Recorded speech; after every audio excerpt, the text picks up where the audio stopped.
Kita beralih ke informasi lainnya. Donald Trump, Presiden Amerika Serikat, akhirnya menandatangani perjanjian damai sementara dengan Iran. Sebelumnya ia sempat memberi sinyal untuk menyerahkan proses itu pada JD Vance, wakilnya.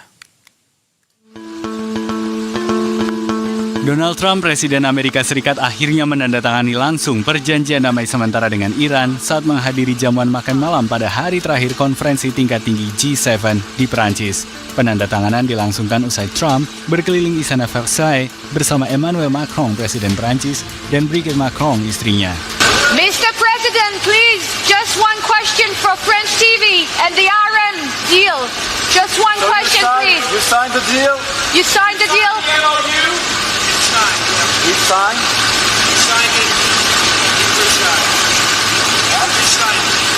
Sebelumnya, ketika di dalam, Donald Trump menyebut, This was not easy. Trump ditengarai terpaksa menandatangani nota kesepahaman itu karena tekanan krisis minyak global yang parah. Tanpa kesepakatan itu, persediaan minyak bumi diperkirakan habis dalam waktu 4 minggu. Perjanjian damai sementara di antara kedua negara ini mencakup pembukaan Selat Hormuz oleh Iran dan pengakhiran blokade Amerika Serikat di lokasi yang sama. Selat Hormuz menjadi kawasan yang penting karena wilayah perairan sempit ini menjadi jalur melintasnya 20 juta barel minyak setiap harinya, alias setara 20 hingga 25% cadangan minyak dunia. Kita bahas lebih dalam terkait hal ini bersama Direktur Kerjasama Luar Negeri Indo-Pacific Strategic Intelligence atau ISI sekaligus pakar Timur Tengah Aisyah Rashidillah Kusuma Sumantri. Baik, selamat sore. Halo, selamat sore Mas Dev. Baik, terima kasih sudah bergabung bersama kami di Berita Satu Sore untuk hari ini. Kita lihat akhirnya Donald Trump tanda tangan. Walaupun tanda tangannya pisah gitu ya, yang satu tanda tangan di Iran, satu tanda tangan di Prancis. Tapi yang menjadi perhatian adalah karena ini tanda tangannya di Prancis, ada konferensi G7 di sana. Kemudian juga situasinya cadangan minyak sedang menipis, termasuk di Amerika Serikat sendiri dilaporkan ini katanya lagi berada di level terendah dalam beberapa dekade terakhir. Nah, jadi apa yang kemudian kita bisa baca dari tanda tangan ini dan kaitannya dengan cadangan minyak yang mungkin bisa kita lihat soal Amerika Serikat saja atau bahkan ini cadangan global begitu? Ya, terima kasih Mas Dev. Nah, ini cukup menarik ya, karena kita lihat sebenarnya hampir seluruh dunia mengantisipasi sebenarnya perdamaian kembali lagi ke dunia internasional. Tetapi permasalahannya kita lihat di sini, ini sebuah perjanjian yang sangat rapuh. Karena kita lihat di sini hanya 2 pihak dari 3 pihak yang berperang kemudian yang ikut menandatangani MOU untuk memastikan masa damai selama konsesi nanti dirumuskan ya. Nah, pertama kita lihat di sini salah satu concern utama yang dibicarakan di dalam perjanjian ini adalah masalah Selat Hormuz. Jadi selama 60 hari ke depan kita akan mengekspek Selat Hormuz untuk dibuka tanpa tarif apapun. Tetapi harus digarisbawahi bahwa ini bukan merupakan perjanjian final, tetapi merupakan perjanjian pengantar sampai negosiasi akhir nanti disepakati di antara Amerika Serikat dan Iran.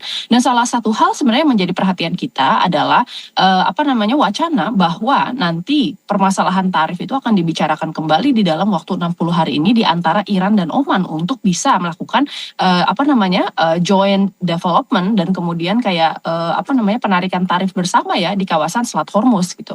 Ini yang masih belum kita tahu karena ini masih menjadi salah satu pembicaraan utama. Tetapi harus dipahami bahwa Selat Hormuz ini memegang sekitar 20% dari total cadangan minyak dunia ya. Sebagai bandingan, ini Amerika Serikat ini produsen yang paling besar di dunia itu memegang sekitar 18% sampai 16-18%. Lalu kemudian yang kedua itu adalah Rusia di angka 11% dan yang ketiga ada Arab Saudi di angka 10,5%. Dengan Iran memegang sekitar 20% kontrol dari total minyak dunia, ini akan menjadikan Iran sebenarnya salah satu superpower dari kekuatan minyak yang ada di level global. Nah, tetapi masalahnya ya kita lihat perang ini berdampak tentu saja terhadap harga minyak dunia.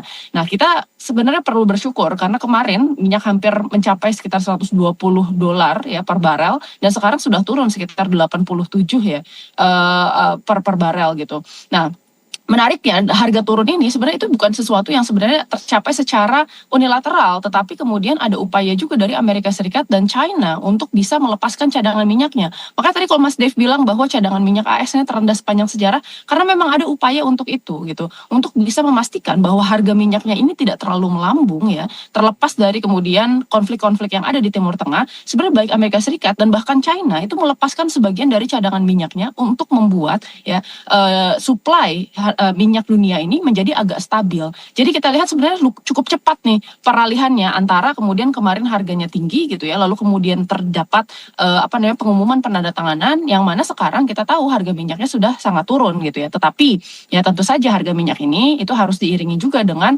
kelancaran dari sumber daya lainnya. Kita tidak hanya bicara soal energi soalnya, kita juga bicara tentang kemudian produk-produk petrokimia gitu ya, yang berpengaruh terhadap pelaksanaan industri ya, pangan dan lain-lain di dalam kehidupan masyarakat gitu. Jadi saya rasa ini merupakan salah satu titik start yang sebenarnya penting, tetapi sebenarnya ini harus diperjuangkan. Karena apa? Karena masih ada spoiling factor yang kemungkinan besar dapat membuat perjanjian rapuh ini kembali bubar gitu ya. Yaitu adalah kepentingan Israel gitu di dunia internasional. Oke, nah ini kan perjanjian juga ada kaitannya dengan Selat Hormuz begitu ya. Selat Hormuz ini sudah ditutup oleh Iran kemarin, diblokade juga oleh Amerika Serikat.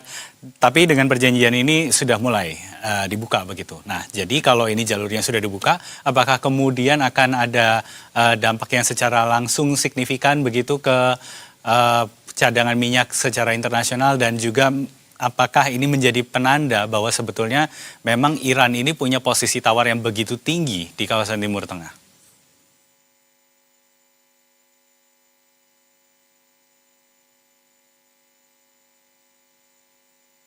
Mbak Aira? Ya, mohon maaf Mas. Ya, baik. Oke, Mohon silakan. maaf, ini masalah koneksi tadi. Siap. Saya kira sebenarnya kalau kita lihat di sini, tentu saja ini akan berpengaruh ya, karena ini menunjukkan sebenarnya adanya supply yang kemudian mengalir kembali ke dalam pasar internasional, dan kita tahu bahwa minyak ini sebenarnya akan sangat tergantung dengan supply dan demand gitu. Jadi kita tidak bisa melihat sebenarnya ada kepastian harga dari hari per hari, ini pasti akan berubah gitu ya, tergantung dengan apa yang terjadi saat itu dan kemudian dinamikanya ya, yang menentukan kemudian pasokan dari minyak-minyak yang beredar di pasaran. Nah saya kira dengan dibukanya Selat Hormuz ini akan sangat mempengaruhi stabilitas supply chain dari pasokan minyak dunia. Tetapi ini juga perlu kita garis bawahi bahwa ini hanya sementara ya. Perjanjian ini bukan merupakan perjanjian konsesi akhir yang nanti akan dicapai di antara Iran dan Amerika Serikat, tetapi kemudian ini adalah perjanjian untuk bisa menetapkan masa damai. Jadi istilahnya ini adalah periode untuk membangun confidence building measure atau ya pembangunan kepercayaan. Karena sebelumnya sebenarnya sudah pernah ada ceasefire yang dilakukan berdasarkan kemudian pengumuman Amerika Serikat. Tetapi ceasefire itu hanya dilakukan secara sepihak saja. Oleh karena itu sebenarnya Iran tidak diajak berbicara, Israel tidak diajak berbicara. Nah, sekarang saya kira dengan melibatkan Iran di dalam ceasefire-nya gitu ya, Amerika Serikat juga bisa sebenarnya menjadikan ini menjadi sesuatu yang lebih formal. Karena apa? Karena terakhir kita tahu bahwa target ceasefire-nya adalah domestik Amerika Serikat dibandingkan dengan benar-benar menghentikan perang. Saya kira meskipun ada waktu 60 hari untuk kemudian bisa menormalisasi lagi ya kondisi di Selat Hormuz, nah kita harus waspada terhadap hasil konsesi akhir dari perjanjian Amerika Serikat dan Iran. Apakah memang nanti akan ada levy tax atau pajak lewat ya yang diterapkan oleh Iran di kawasan tersebut bersama dengan Oman, atau apakah ini akan kembali ke sedia kala? Ini yang perlu kita antisipasi. Oke, jadi ini memang masih cukup rapuh begitu kalau meminjam kata-kata Mbak Ira di awal tadi ya, karena memang ada banyak dimensinya begitu sebenarnya, tidak hanya soal cadangan energi, tapi juga ada nuklir, ada quote and quote Israel yang suka ikut campur begitu ya. Nah kalau kita melihat Amerika Serikat dan Iran sekarang sudah bersepakat begitu, seberapa besar peluangnya Israel kemudian akan mengganggu lagi kesepakatan yang terbaru ini? Iya, saya rasa ini tergantung sekali dengan kemudian bagaimana kapasitas Amerika Serikat dalam melakukan konsesi dengan Israel. Karena kita tahu bahwa di awal mungkin AS dan Israel ini memiliki tujuan yang sejalan, yaitu mengganti rezim, lalu kemudian berusaha ya membuat Iran ini menjadi salah satu negara yang bukan lagi bisa dianggap sebagai ancaman bagi Israel. Tetapi permasalahannya makin ke sini ya, setelah perang ini berjalan selama kurang lebih 3 atau 4 bulan gitu ya, kita melihat adanya divergensi antara kepentingan nasional internal dari Israel dan Amerika Serikat. Pertama kita lihat dari segi Amerika Serikat ya, Amerika ini setengah terdesak dari segala macam arah, khususnya Donald Trump ya.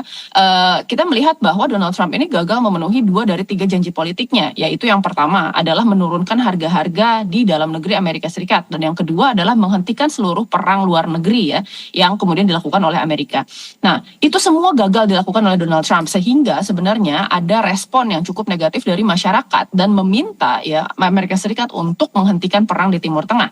Selain itu kita tahu dari Kongres juga ada tekanan terkait War Power Resolution yang sudah dipas ke Kongres kemarin. Nah, ini artinya adalah Donald Trump tidak akan bisa lagi kemudian mendapatkan dukungan dari Kongres serta dukungan dari masyarakat untuk bisa melanjutkan perang. Apalagi Kongres memiliki hak untuk melakukan War of the Purse atau perang dompet. Jadi anggaran tambahan yang diminta oleh Amerika Serikat kemarin itu tidak dikabulkan oleh Kongres. Nah, sekarang permasalahannya Donald Trump ini mendapatkan tekanan juga dari hawkish politician di Amerika Serikat seperti Lindsey Graham dan kawan-kawannya, dan kemudian dari pengusaha-pengusaha di Amerika Serikat yang memberikan dana kampanye ke Donald Trump, dan mereka posisinya adalah pro-Zionis dan pro-Israel gitu untuk bisa melanjutkan peperangan tersebut.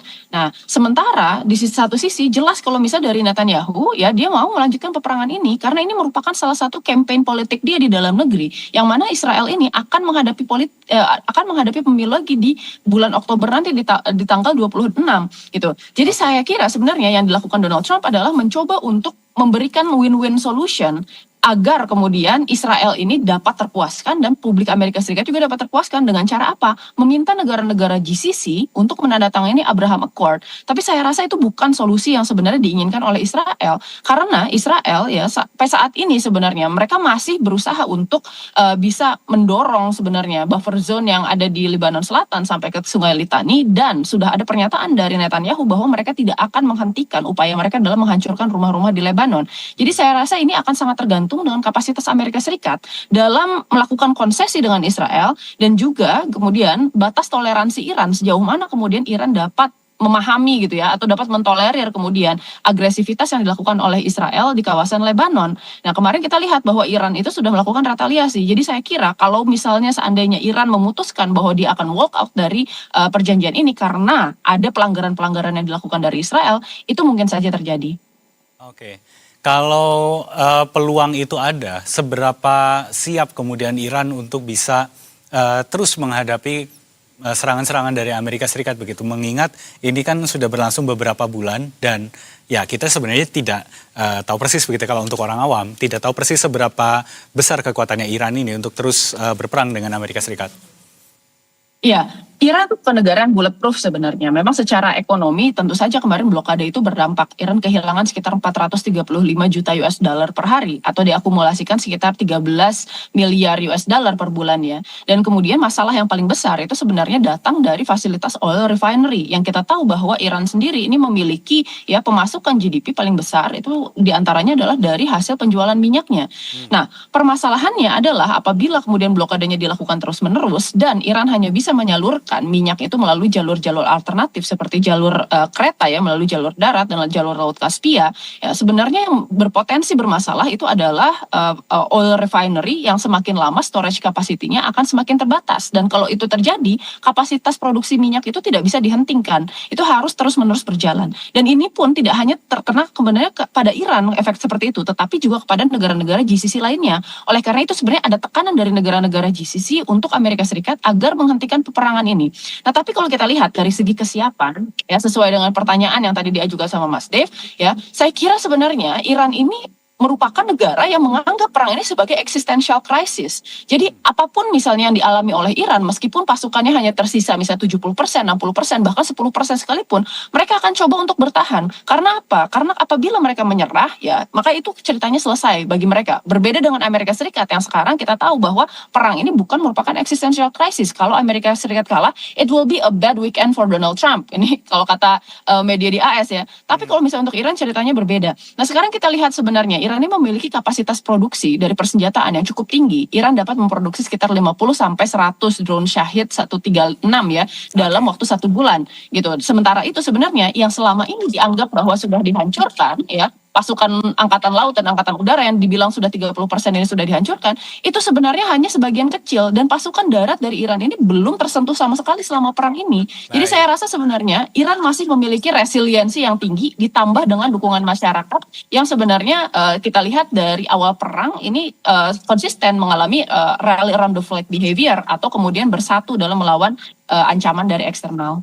Baik, kalau begitu kita akan tunggu seperti apa perkembangannya karena sebetulnya kalau mau dibahas ada banyak sekali dimensinya, nuklir belum kita bahas, kemudian yang lain-lainnya juga. Tapi untuk sementara ini kita fokus dengan cadangan energi dan terima kasih banyak kalau begitu Aisyah Rashidillah Kusuma Sumantri, pakar Timur Tengah sudah bergabung bersama kami di Berita Satu Sore untuk hari ini. Kita jumpa lagi di kesempatan berikutnya. Terima kasih Mbak Ira. Terima kasih Mas Dey. Selamat sore.